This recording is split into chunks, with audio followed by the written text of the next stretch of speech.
Située au sud de la Côte d'Ivoire, au bord du golfe de Guinée, Abidjan est traversée par la lagune Ébriée, une étendue d'eau marine d'une largeur maximale de 7 km.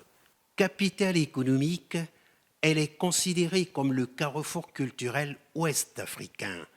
Anatole Koliné-Makosso arrive dans cette capitale pour la deuxième fois consécutive en qualité de Premier ministre chef du gouvernement. Son dernier séjour ici remonte à juillet. Autant dire que l'axe Brazza-Abidjan se renforce davantage.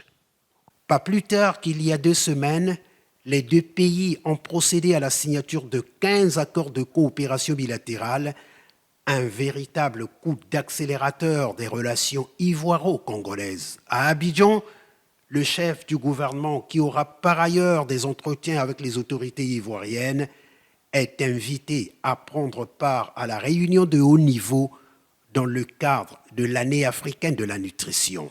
En effet, les dirigeants de l'Union africaine et les chefs d'État et de gouvernements africains ont déclaré 2022 l'année de la nutrition en Afrique dans le but d'accroître les engagements politiques et les investissements dans la lutte contre les problèmes constants de nutrition.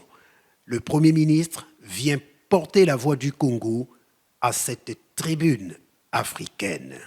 Malgré les progrès réalisés pour lutter contre la malnutrition sous toutes ses formes, le rapport mondial sur la nutrition indique que les taux de malnutrition en Afrique restent toujours préoccupants.